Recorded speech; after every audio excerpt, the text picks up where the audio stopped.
Fighting, bloodshed, and riots. These are all characteristics of a civil war. But what was happening in Bolivia in 2000 was not a war against fellow countrymen. It was a war over a basic human right: water.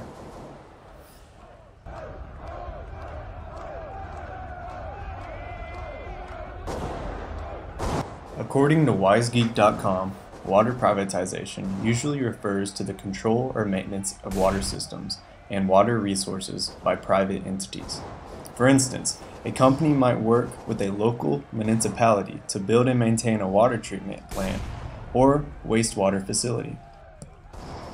In a more controversial example, a company might draw and bottle water from a public source with the intent of making a profit. Bolivia suffered from hyperinflation for years until they finally reached a point where they had to turn to someone for help.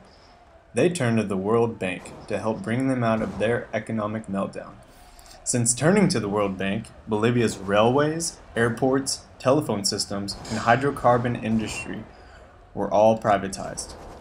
This is the same World Bank that said, "Poor governments are often too plagued by local corruption and too ill-equipped to run public water systems efficiently, and that the use of private corporations opens the door to needed investment in skilled management."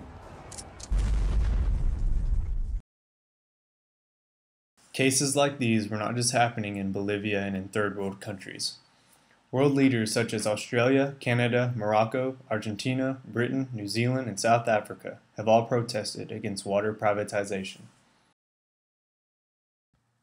Look, world, privatizing our water supply is costing us more than we can afford to pay. First off, water privatization leads to a dramatic increase in rates due to the fact that the private sectors want an economic gain. Secondly, private sectors undermine our water quality. The steps taken to purify and make drinking water safe is not as extensive as public water systems. In other words, the private sectors are greedy and they want more money the cheapest way that they can possibly get it. Privatizing deliberately reduces local control and public rights. This ultimately fosters corruption. And people start to go nuts. Did you see those Bolivians? They're going crazy. If people start to fight for a necessity that should be an equal right to all human beings, then there's obviously a problem.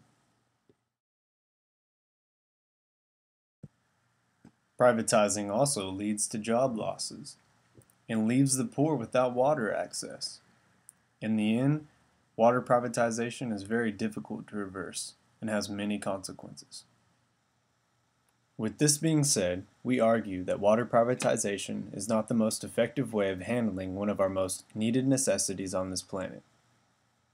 Speaking of necessities, Nestle's CEO has a very thought-provoking message about what he thinks about water.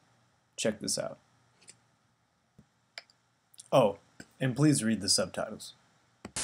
Wasser ist ein Lebensmittel, so wie jedes andere Lebensmittel sollte das einen Marktwert haben. Ich persönlich glaube, es ist besser, man gibt einem Lebensmittel einen Wert, sodass wir alle bewusst sind, dass das etwas kostet, und dann anschließend versucht, dass man mehr spezifisch für diesen Teil der Bevölkerung, der keinen Zugang zu diesem Wasser hat, dass man dann dort etwas spezifischer eingreift, und da gibt es ja verschiedene. So, according to him, water should be privatized and be priced just like any other resource. He strongly holds that water should not be freely given and denies its basic human right. This sounds pretty crazy coming from a corporation that provides water for billions of people across the world. But that's not the only thing crazy about this corporation. Here's a statistic about how they make their profit. According to Canadian.org, Nestle pays $3.71 for every million liters of water it pumps from the local watershed, which it then packages in single-use plastic bottles and sells back to the public for as much as $2 million. Wow. $3.71 to pump 1,000,000 liters of water. And then flipping that for $2 million. That's crazy. And that's a profit market of 54 million%. So next time you drink a bottled water by Nestle, think of Mr. CEO and how much profit he's making from it.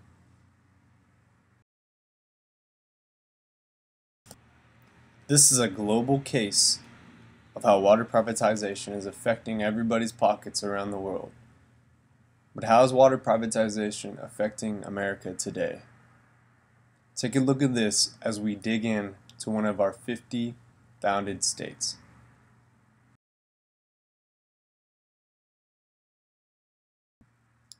Welcome to West Virginia, wild and wonderful. Yes, indeed, West Virginia has been quite wild lately. According to thedailybeast.com, January 9th of this year, government officials discovered that over 7,500 gallons of methanol had leaked out of a coal plant into the Elk River. The chemical spilled was the chemical used to clean the coal. This spill was upriver from the largest water treatment facility in West Virginia. Soon after, government officials told residents of Charleston, West Virginia, and surrounding areas to stop using tap water, not to drink it, cook with it, or bathe in it. The area's water was only sanctioned for fighting fires and flushing toilets. The news of this spill quickly expanded to over 300,000 people. Officials warned residents to watch for any symptoms due to this chemical, such as skin irritation, nausea, vomiting, or wheezing. Wow, that looks like Coca-Cola coming from that sink. Here's some protesters in West Virginia fighting for their right to drink clean water. 1, 2, 3, 4. We want our water pure. 1, 2, 3, 4. We want our water pure. What do we want? Clean water. When do we want it? Now. What do we want? Clean water. When do we want it? Now. What do we want? Clean water. When do we want it? Now. Here, the West Virginia protesters are burning their water bills right in front of the water company. This incident in West Virginia is the latest in a long list of toxic disasters in the United States. This disaster may not have been as widespread if it were not for the privatization of the region's water system. The state's water service is now owned and operated by West Virginia America, a subsidiary of American Water Works, the largest private water company in the nation. So how do we prevent greedy corporations from taking advantage of our water? We have found that the ideal solution for the delivery of water would be by the implementation of public-public partnerships. Through public-public partnerships, relief of expenses can be attained, and there is no fear of water being jeopardized by a single entity. The quality of water would also be maintained on a more exceptional and personal level. We have seen that public-private partnerships almost never have the best outcome. Though their goal is to serve as a good relief on expenses for the recovery of pipes and water systems, these partnerships increasingly become more engulfed in greed and negative results. So how do we get on board with one of these public-public partnerships? The most practical way we found is by filling out a petition on foodandwaterwatch.org. The petition is called Renew America's Water, Protect Our Water Resources. This petition is asking for support for creating a federal trust fund for our public water infrastructure. It is directly sent to President Obama and U.S. Congress. We highly recommend doing this petition in order to get involved for the fight for clean water.